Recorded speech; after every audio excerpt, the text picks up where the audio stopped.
Oh, Jimmy, come over. I know, I want to shave under my arm.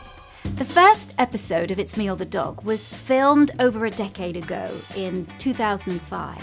In this video series, I'll take you back through those early episodes, giving some behind-the-scenes trivia on the show and answering some of your frequently asked questions. But most importantly, I'll be updating you on how thinking in the dog training community has evolved and how some of the methods, techniques, and ideas used in the show have changed.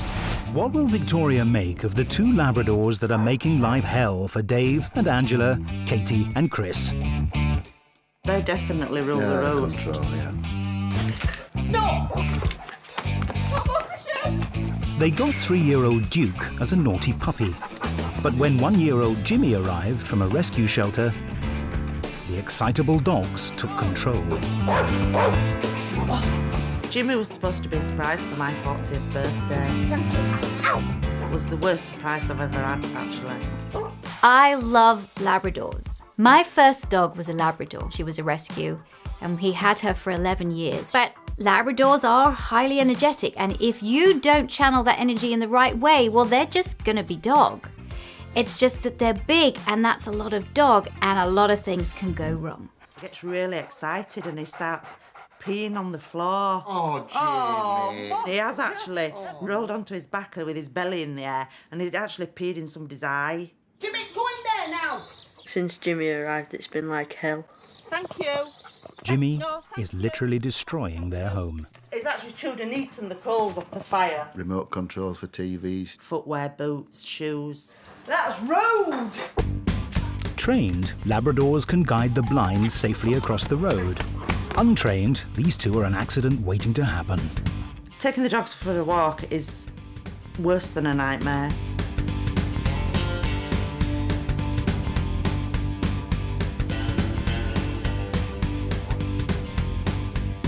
They're both very, very strong dogs. They're in excess of 7 stones each, and they're very, very difficult to pull back. Really dangerous near the road. I'm really frightened that one of them's going to get seriously hurt. You all right, Angela? No, but I've got a bag back anyway. But that is just without any distractions. So you can imagine if you see another... The jealous dogs are literally coming between man and wife. Oh, Duke will start trying to kiss me, so Dave can't. My boyfriend? There's nowhere to hide from the over-amorous hounds. Oh, Jimmy, come over. I know, I want to shave under my arm. And it's not just their owners they love too much. Dog love has taken over the home. And after a hard day's humping, they climb into bed with their owners. They lay on my legs and my legs get stiff, and then I get up and I have to walk about. Jimmy, he snores so loud that the first time he did it, I seriously thought there was something wrong in the street.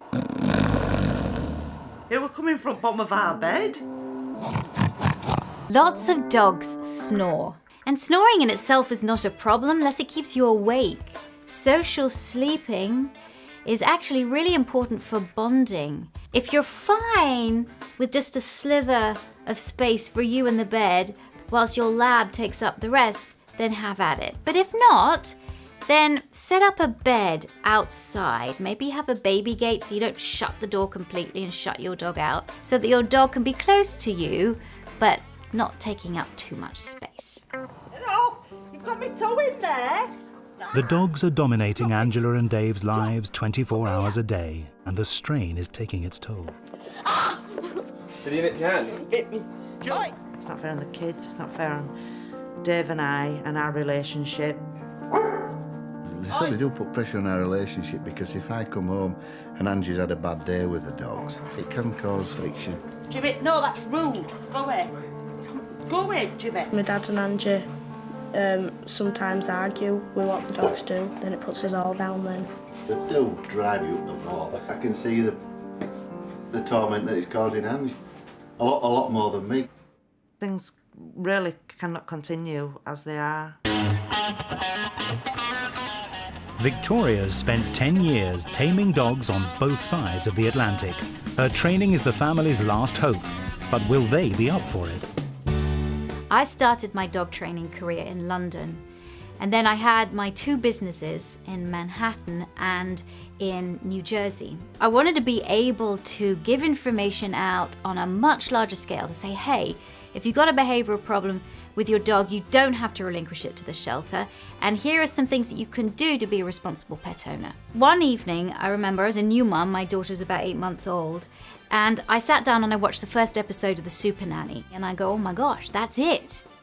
I do that with dogs.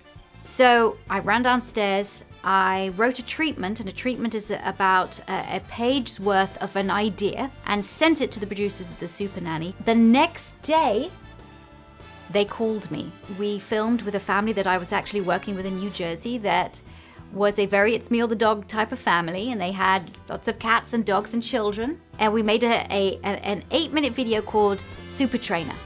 And that's how It's Me or the Dog started. Immediately Victoria arrives, she's confronted with just how sexual these dogs are. Jimmy, give over. This is Jimmy. And this is Joe. It's their way of getting information, I have to say. Smelling people's crotches is the way, because everybody, I know it's a bit embarrassing to talk about it, but everybody has a different smell. Yeah. So that's why when they greet visitors, that's why they do it, because they get a lot of information just from that. Now the dogs know everything there is to know about Victoria, it's her turn to find out about them. Jimmy jumped up and his claw went through the wall. Nice bit of plastic to get your mouth around. That's a shame, isn't it? Puppies do need to chew when teething, but Jimi and Duke are big boys now. Oh my gosh, he's gone through a wall. I'm surprised you've got a house left. People often ask me, do I meet the family first before I film with them? And the answer is no, I don't. What you see, me going in for the first time, is me going in for the first time and meeting them. I do, however, see a video that producers have taken where they go to interview the family. Sometimes I can go into a household and everything that I've seen, or maybe the training that I think I might do, gets turned upside down. Labradors are great working dogs because of their renowned obedience, but not in this family. Let go. Let go. Angela has no more control over the dogs than Dave. No! Jumping up at their owners is attention-seeking behaviour, just like naughty, demanding children. It's not good that they jump up on you, demanding their toys. You should be the one that's in control of everything. Jimi and Duke are boisterous Labradors. They have a whole load of energy and they jump on people a lot. But dogs don't jump up just because they want attention or because they want something. Here you see that Jimi and Duke are jumping up because Angela's holding the toy up for them, so of course they're going to jump to try and get the toy. But dogs jump up for other reasons. Obviously, dogs are smaller than us, and they're always looking up at our face all the time. And one of the best ways to get their face close to our face is to jump up so that they can become more on our level. If the dog is jumping out of anxiety, it's because the dog needs something from you. And the very worst thing that you can do is knee the dog in the chest, or tell the dog off, or shout, or use a shock collar, or hurt its neck, or do anything like that, because that doesn't teach the dog what to do in the situation. Management is your friend. You can put a baby gate up and the dog can get over the initial excitement, and then when everything's calmed down, then they can go and say hello to the person. Or you can teach your dog how to greet people. So instead of jumping up, you can teach your dog to go and stand calmly in front of a person. You can teach them to go up to a person and sit, or you can teach them to go get a toy and bring the toy to the person to say hello. So there's many things that you can do. I hope that little piece on jumping has helped you understand maybe a little better why Jimi and Duke are jumping, and it's not just because they're like naughty, demanding children. Dave and Angela want to show Victoria how jealous their dogs get when they show each other any affection. Oh, yeah. Oh, God. Oh, I don't know where that tongue's been. I think we do. Yeah. Licking bottom too. Licking your face. Even when Angela's having a quiet moment in the bathroom, she's not safe. Jimmy's just licking it off again. Oh. These dogs are orally fixated. They chew a lot, they lick a lot. Licking in the bath, licking your legs in the bath is just an extension of that. Angela needs to be stronger. She can't let the dogs into the bathroom. She can't give in to the whining. She needs to be a leader. And when Dave comes home, the greeting he gets is warm, wet, and unhygienic. Oh no! It's weeing all over! Jimmy, what have you done? So he does that every time, doesn't he? Every time, yeah. That's just Gets so because excited he just pees. Yeah. That's a behaviour that's got to stop. It is, yeah.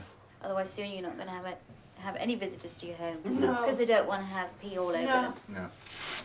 And I think I've got just a little bit of pee on my tights just then. Oh no! All right, Duke. Oh. Duke, come on. Out on the streets, Jimi and Duke are still very much in charge. Don't pull, Jim. Jimmy? Have you ever taught them to walk on the lead? I've tried. I did try, but I've sort of just given up now. How can you expect dogs to walk well on the lead when they really haven't been taught? It's a very, very real worry. Stop that now! Drop!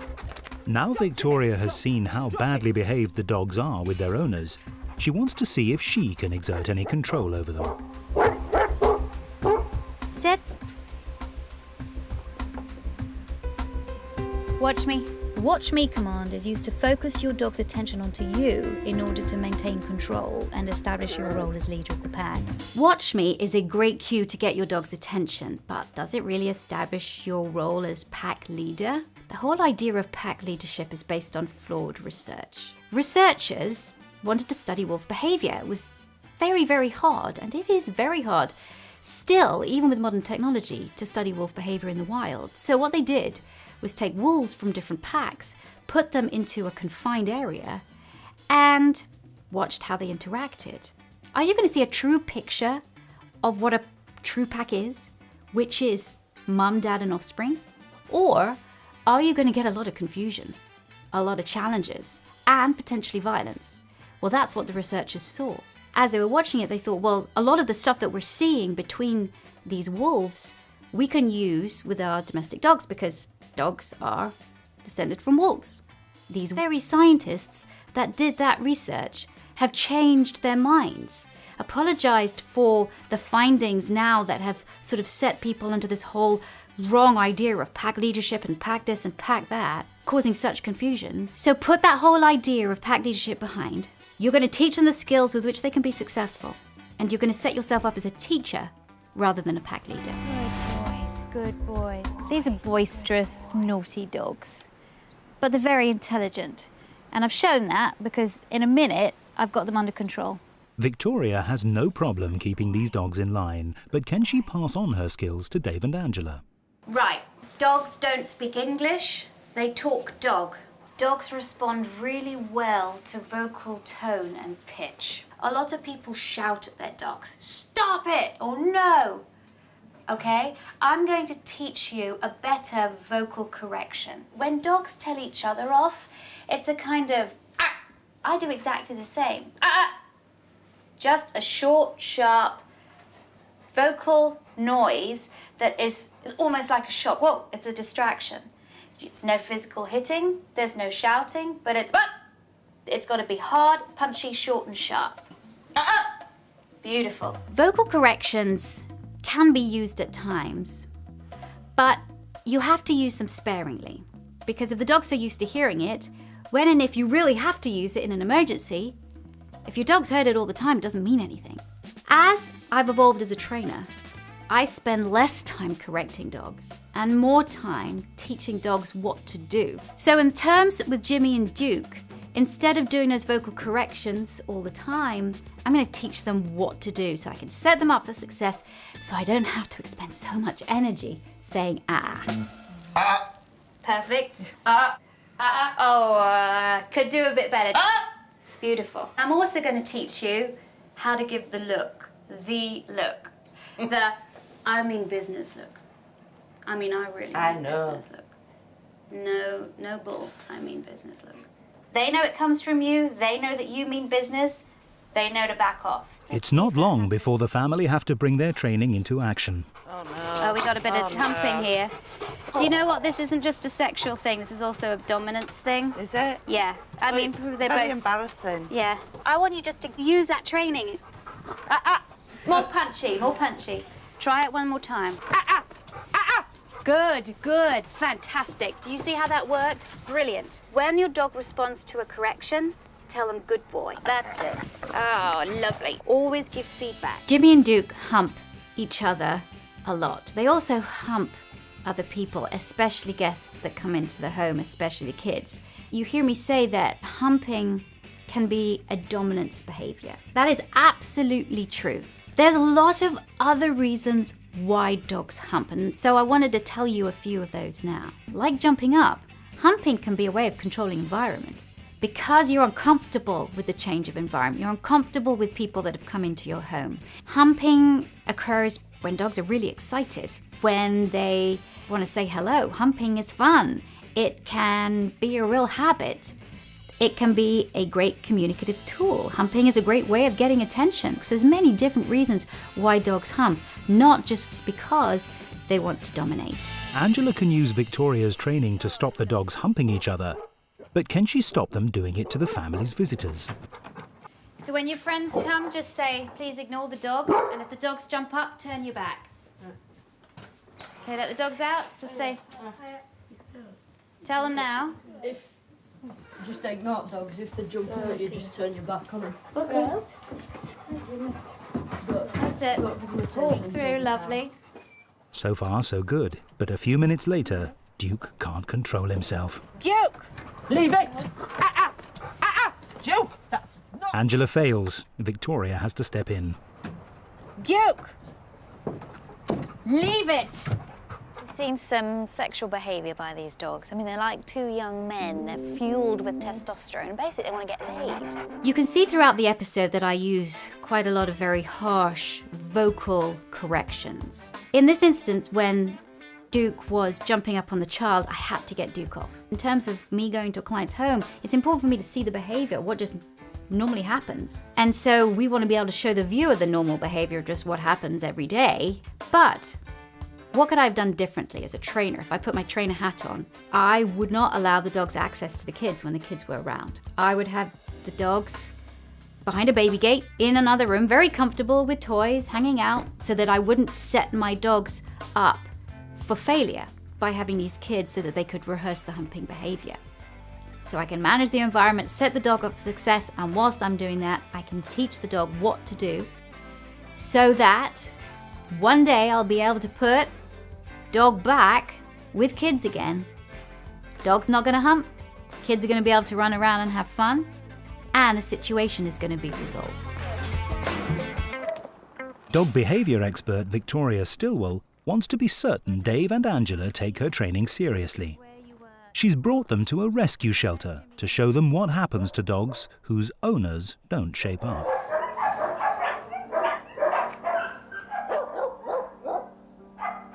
Britain's dog obsession has created its own epidemic, with thousands of dogs each week dumped at rescue centres. This shelter doesn't destroy healthy dogs, but local authorities on average put down one dog every hour. I mean, coming here now, I feel really sad. I feel really depressed. I feel really upset. I've got a knot in my stomach. I feel like I want to burst out crying. I just feel guilty that we were going to take him back. Sorry, Dave. All right, it's all right. If you're going to have a dog in your home, you have to be responsible for that dog. So let's get to work. You want some, Jimmy? I can't do some without you. Here. All dog owners love to indulge their pets, but feeding a dog with scraps from the table sends them the wrong message about their place in your pack. Feeding your dog from the table does not send your dog the wrong message about their place in the pack. Feeding your dog from the table just encourages your dog to beg. That's it, really. There's nothing about, oh, now you're feeding me from the table, I feel like I am going to be as high a rank as you. If a dog sees that it's getting food from a particular area, like a tabletop, or from a particular person, what are they going to do? they're going to beg. Their behavior of sitting and waiting for food is being reinforced because food has come from the table via the person to their mouth. So they're just going to do it again and again and again. And the more that they're successful, the more they're going to do it. So you can't tell dogs that beg off if you're the one that has reinforced the behavior by feeding your dog from the table. So forget the whole idea that a dog's going to see its different place in the pack. What I do with begging dogs is that, hey, I can use management. I can put them in a different room. I can put them outside, or they can just stay behind a line. If you kind of construct an imaginary line and you just teach your dogs to stay behind the line, you can do that too. So there's many different options to teach your dogs not to beg at the table. And the most important thing is never feed them from the table again. I know I'm really dirty and disgusting, but I just tend to share whatever I've got with them. Seriously, Jimmy could have gone back to the rescue shelter. Yes. Jimmy's life could have ended in order for that never ever to happen. You have to carry on the training, the being tougher throughout. And one of those times is at the table too. To stop the dog's incessant begging, Victoria will have to teach them to control their enormous urge to eat. I want you, as you're doing this, to keep giving him the eye. Give him the Victoria eye. Right. Okay? Keep policing the piece of chicken on the side. When he looks away, you tell him good boy. Good boy. Got a piece of chicken in my hand.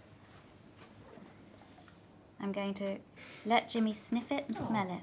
When he takes his nose away from it, I give it to him. Good boy. As I do it now, I'm going to put a word to it.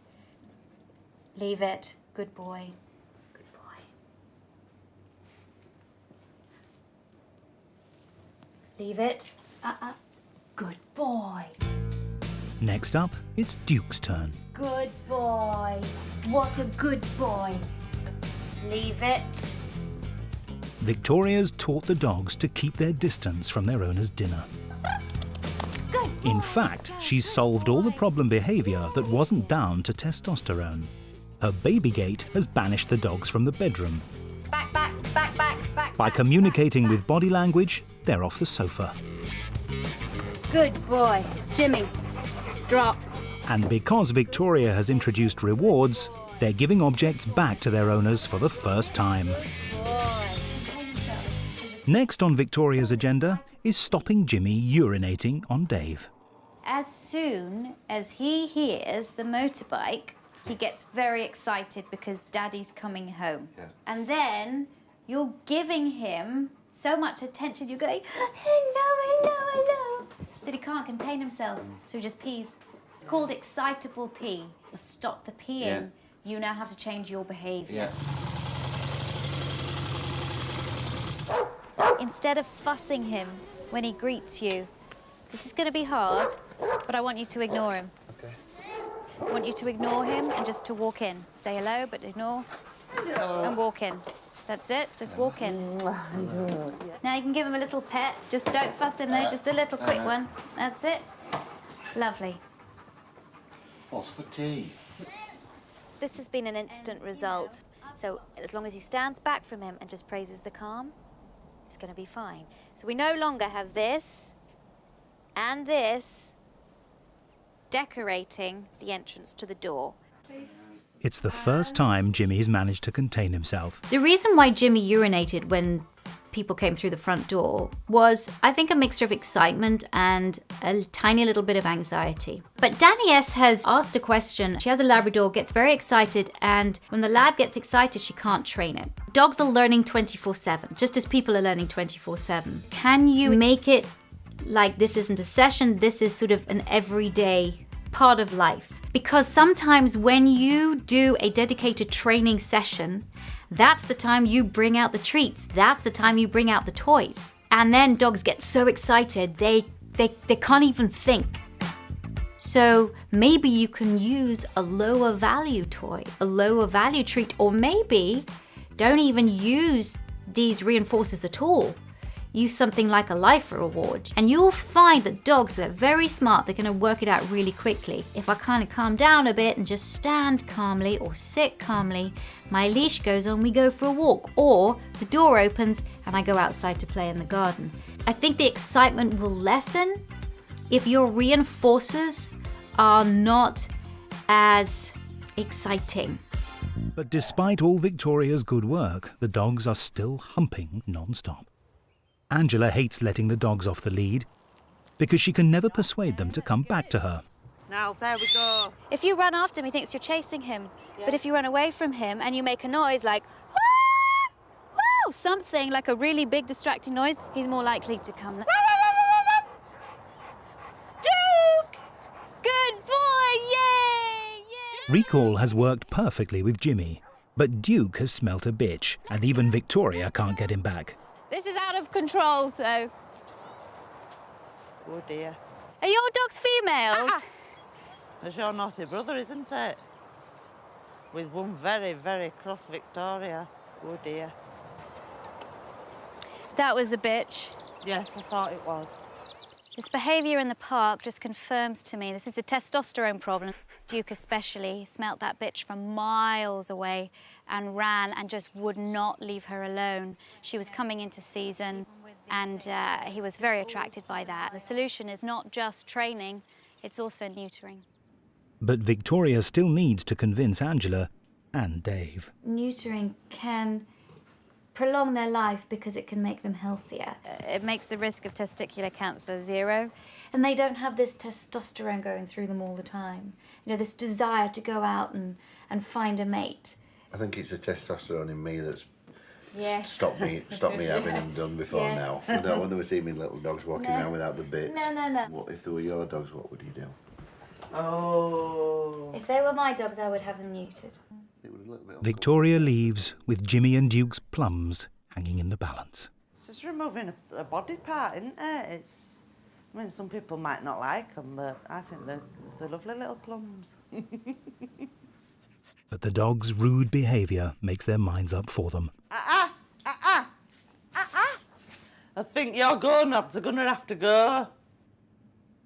It's the day of reckoning for Jimmy and Duke. The operation takes half an hour and should cost between £80 and £150. Just hope time flies now. I just want to get them back home. Looking forward to maybe seeing a difference in the behaviour. No more humping and testosterone-fuelled fights. You can hear them now, here they are. Oh, hello, baby. The operation is a success, Baby, hello. Oh, yes.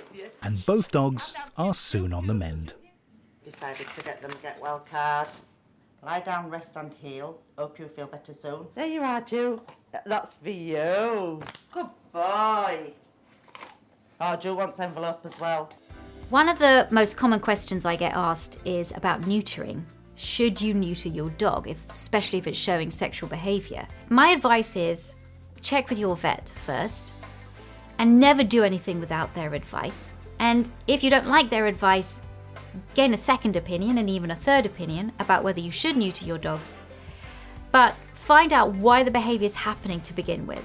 With Jimi and Duke, I thought that they were candidates for being neutered. I thought it would be much easier on them, actually, and their family if they were neutered, and I turned out to be right. Jimi and Duke went on to live very, very long and very happy lives. Now the dogs are no longer at the mercy of their hormones, Victoria can complete the training.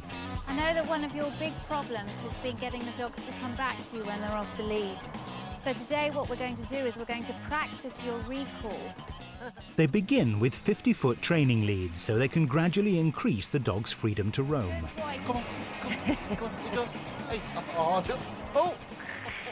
Now is the moment of truth. There you go, let him off. Victoria has one last trick to get these dogs to return. Call them, go like that, and get down on the ground, and all of a sudden, instead of standing upright, you're lying down. That makes the dogs come over and investigate you because they're naturally inquisitive. Yeah. Come on, Fatty, come on. Finally, the dogs are listening to their owners, not their hormones. This is the next level. But Victoria wants to make sure they'll keep listening, no matter what temptations are there to distract them. Putting it on the floor. No. Duke, sit. Up, up, up. Leave it. And within seconds, Duke is completely under Victoria's control. Leave it. But Angela's worried about Jimmy's willpower. We've got scratches on our table there where he's actually jumped up, get food off the table. It's actually ruined the tabletop. And that is the second tabletop we've actually had. So this is going to be a real test. Leave it. Leave it. Leave it. Good boy. You good boy. It's a triumph for the dog who was so badly behaved, the family nearly returned him to a rescue shelter. Leave it. Leave it. Leave it. Leave it. Leave it. You good boys. Good boy. This is the final proof of leadership, that control has been taken back by Angela and David, from the dogs to them. They're now showing the dogs that they're the leaders. Before she leaves, Victoria wants to make sure the dogs have stopped humping for good. As far as I'm concerned, it's completely gone because I haven't seen them doing it since. Really? Yeah. Last time Josh visited, Duke couldn't resist him. Do you want to go up and stroke him, Josh, to see if he behaves himself? Good boy. The neutering has put an end to the dog's sexual behaviour. Play with me, that's a good boy. Thanks to Victoria, the rebellious, oversexed labs are now model pets. Well, from Jimmy being the worst birthday present I could expect, I just kept thinking, God, and Anna wasted a present to get this nightmare, and now he's just turned into the best birthday present I ever could have hoped for. Jimmy was a problem dog. He came from a rescue centre. There were times when I thought he's got to go. When I look at him now and look what he's achieved, I go, what did I nearly do? I think it's an absolutely perfect result. The dogs were the leaders in the house, absolutely. But now we are the leaders. Thanks for watching this recap of Jimi and Duke. And here is an answer to a last question by Corner of the Barn, who asks, do you ever have people that shadow you? Very occasionally I have had people come and watch what I do. But now I have my academy where I train people to be trainers, and it's the Victoria Stilwell Academy. Have you used any of the techniques from It's Me or the Dog? Let me know in the comments below. And for more up-to-date information, why not head over to Positively TV for heaps of new content and up-to-date information on training and understanding your dog.